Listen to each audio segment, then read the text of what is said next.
Welcome to the Nutritious and Delicious show with me, Bethany. Our mission is to support busy parents all over the world to learn time management while taking care of your nutritional, physical, and mental health.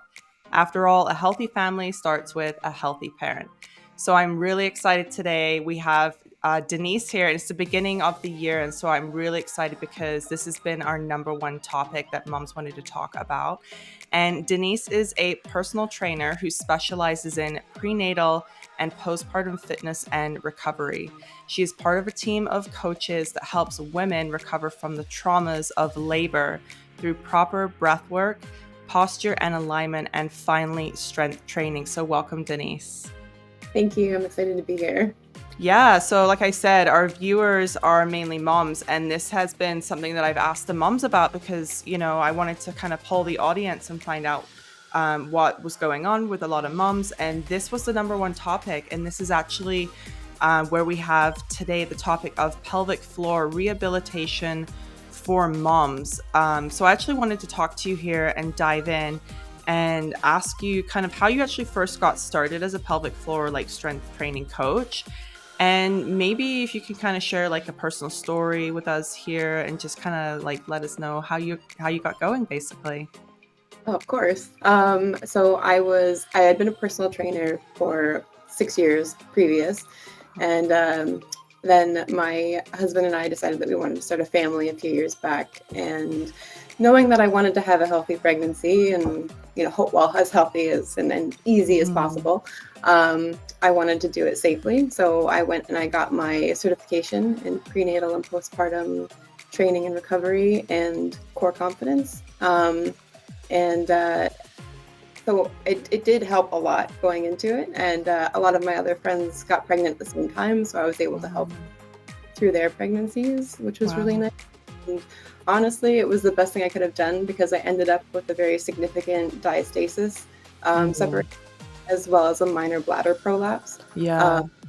But with the help that I had through the training, I was able to recover all of that relatively quickly, which was just great for me. And then I was able to help my friends who also had a lot of prolapse problems. That's amazing. That's like almost like a meant to be thing, I would imagine, because, I think going into that, having that background and that knowledge, there's one thing I think where people oh, I used to strength train, but then it changes when you're pregnant and after you have a baby. Like I had to go through kind of that myself too, where I was strength training, I think a lot before I had my kids. And then I got to sort of the 7-month mark with both of them, and the ligaments change, everything kind of I had that thing where I guess you get too much of that relaxin, I think it's hormone or Yes. something. And you're talking about the diastasis where the abdomen, the abs separate for, I've heard that quite a bit. And I think that happened a little bit for me, but they went back. Mm-hmm. But that's quite a common thing. And I think a lot of women are like, well, I still look the same, or I want to train again, or kind of keep that. But then they don't realize when they start doing that really fast, they get those incontinence, and they're wondering what's going on with their muscles inside, and they're just kind of not keeping up with everything. So that's great. And you being able to help your friends as well, I think that probably really helped, just with yourself and the people around you. Obviously they're probably help me, what's going on. Oh, for sure. Yeah. I had a lot of panic calls. Yeah, I would imagine that. So what are over the years has been kind of the three main problems that you've seen with moms in terms of the pelvic floor area, and having had say one baby versus two or three, do you notice a difference? Yeah. So a lot of it is the same, except that it kind of exacerbates every time you have another child if you haven't already taken care of it the first time. So a lot of the problems that we see that are recurring with most women are the leaking, the incontinence, the lower back pain, and again, because of the relaxin, and you're kind of, when you're pregnant, your hips swing forward, you're really belly forward a lot of the time, because it feels easier. Right. And then the diastasis is a huge thing that we see a lot of the time, and again, when I say diastasis, the separation, everybody gets it. But it's that tension that we want to see along that midline that goes. So that's what I'm talking about when I say a diastasis, is just the lack of tension in between there. That's It tough. was I great. think it's like everything. It's like front, back, middle, side. Like Yeah. basically your legs and your arms are working. But Exactly. Well, and the core as well. Like when we talk about the core, it's like the front, like what we think about as the core, that six pack, but it's right. also the lower back muscles, the pelvic floor, and the diaphragm are all involved. What would the lower back pain be related to then? Like when people are explaining that Usually, they have like back pain. right. Usually that's just because again, like you've got that forward, that swing forward with Oh, your hips, okay. Yeah. and you're carrying all that extra weight in the front. And Right. then as we move forward, like after labor and you're carrying your baby on your hip or your front, you're still in that leaned Forward forward mode. position. Yeah. Yeah. And then that just causes a lot of tension in that back.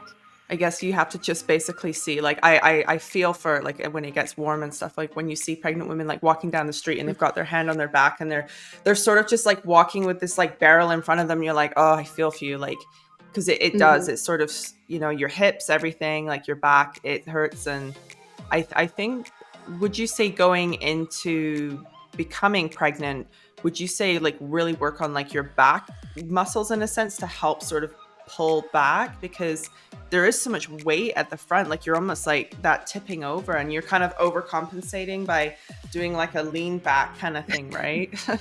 Exactly. Yeah. Definitely, I would say anything that has to do with the posterior chain. So the back muscles, like the back, the glutes, and the hamstrings. You really want to Oh, make sure that yeah. you're taking care to strengthen all of that because it's Right. all connected and it's all going to help. So you need a strong butt, basically. Yeah. Well, yeah. You know what? For lack of a better, yeah, strong butts are good. That's awesome. I like that. So, with kind of these things, what are you sort of seeing in terms of like solutions that women can kind of do for themselves, I guess, to regain that pelvic floor? Like, I want to say, like, is there like a before care, like like kind of a during care post, like while they're pregnant, and then like a postpartum care kind of for it? Oh, absolutely. We do a lot of focus on core breathing because a lot of us tend to just breathe into our chests and not Right. actually into our core, which is where we need to be breathing. So whether you're pregnant or postpartum, it doesn't matter. You should be doing this a few times a day just to practice. Okay. And it's just basically you're just breathing into your core, like that whole core that we talked about, and really expanding it and relaxing everything. And nobody likes to do that because you have to No. extend your belly out, and nobody wants to do that. Um, Yeah. You're like, I don't want to look bigger. No. exactly. It's like, Yeah. no, no, we Yeah. did this already. Yeah. So you have to really expand and relax everything. And then when you breathe out, you're contracting everything. And that means like you're contracting your core, but you're also bringing up your pelvic floor. Right. If you think about like trying to bring that up to meet your diaphragm almost. That's interesting, because when you think about being pregnant, like I know for myself, your organs are like shoved up to your neck, basically. So Yeah. it's kind of almost hard to ask a pregnant woman to breathe deeper because you're like, I have Yes.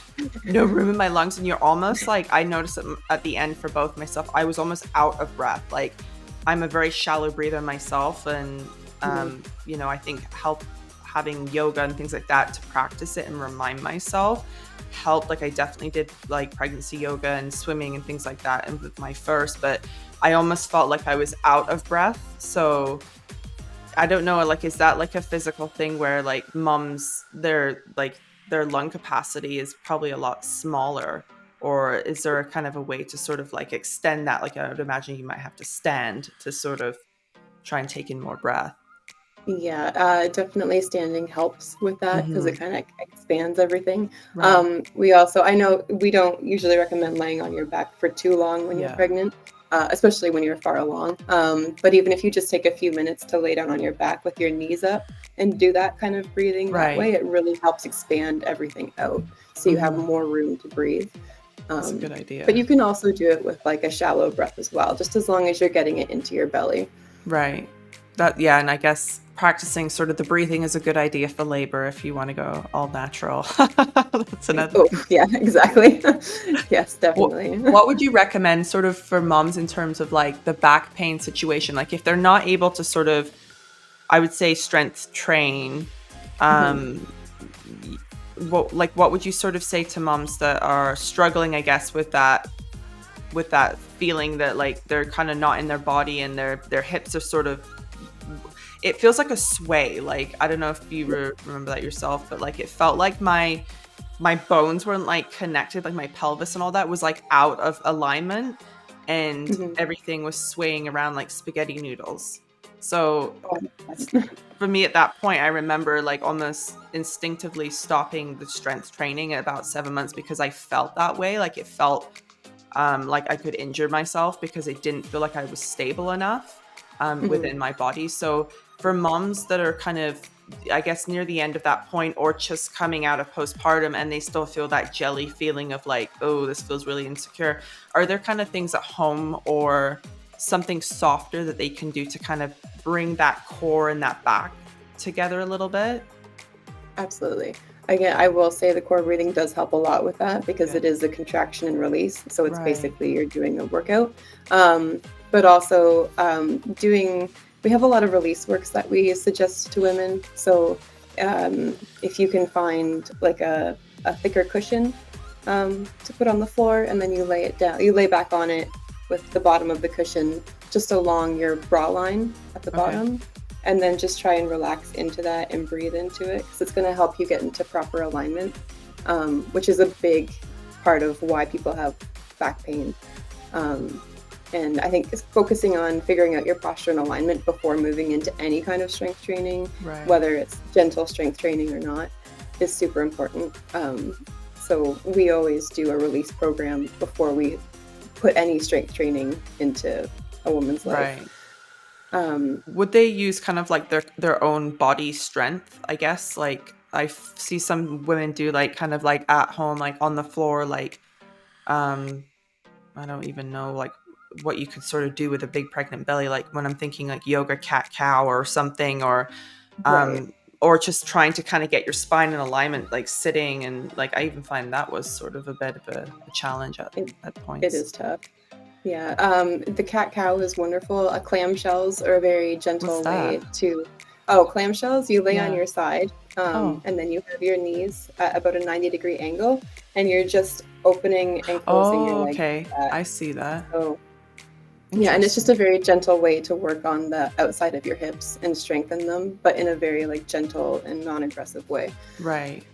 What about like exercise balls? Do you think that like a mom sitting exercise ball, like I did that in labor, and also to I've heard that like I don't know if this is true or not, but they told me to like when I sat not to lean back in my chair too much because the baby wouldn't sort of stay head down, I guess, in the right position for labor. They said try Mhm. and sort of sit on an exercise ball and like lean forward because it almost like I guess maybe helps the baby turn a little bit more. So maybe putting yourself in a better position, and I guess as well with like the exercise balls and stuff would probably help.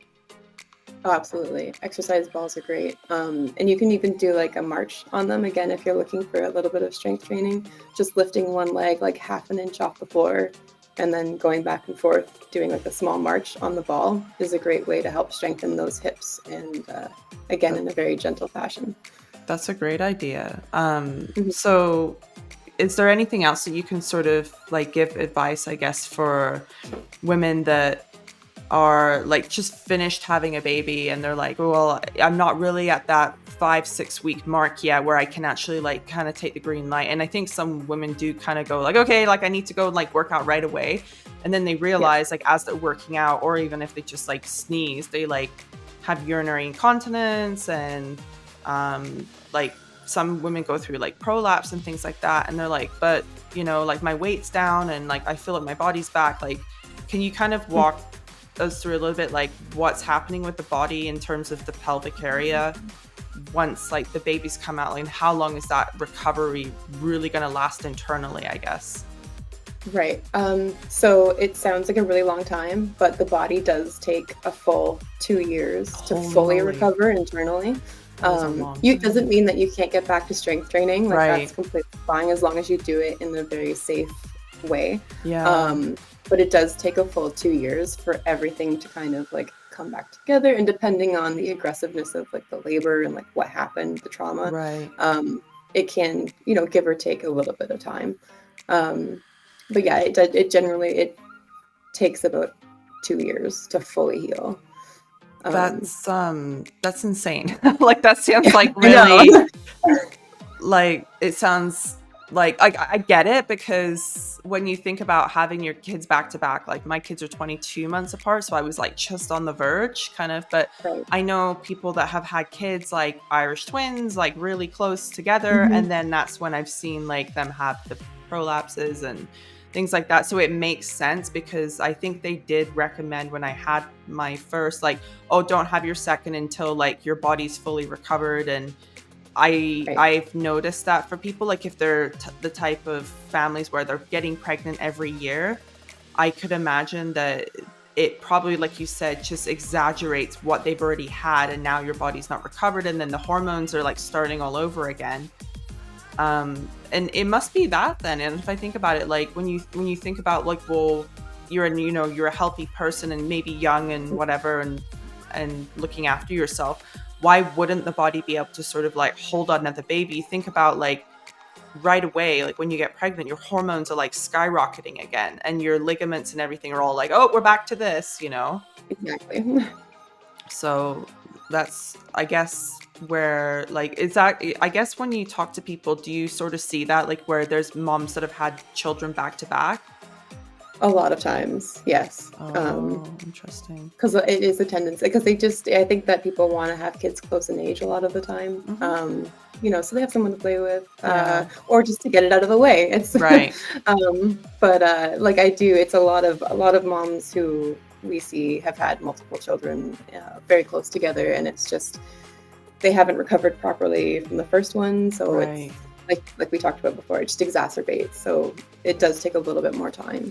Do you find older moms or anything like that, like, does that also have an impact too? Or do you see like moms maybe starting, because I know a lot of women started later. Like I was probably the first, I'd say, out of most of my friends to have Mhm. children. Like I was in my, I don't know, like early 20s, I would say. Most people I know are like having kids like in their early 30s. So Right. do you notice like older moms or anything like that, like starting children, or like maybe they had one in their 20s and then they have one in their 30s or something? Do you notice a difference there? It depends on the woman because everybody's body is different and will Right. react differently. But yeah, a lot of times we do see older women. I was 32 when I had my first baby, so Yeah. I am lumping myself in with that crew. Like Yeah. we do see it does take a little bit of time as you get older to recover from birth and pregnancy, Right. which is it's natural. Like it's understandable as to why it happens. But then again, we've also had moms who are. I had a mom and she was 41 who had her first, and she had an amazing recovery. That's great. Um, so.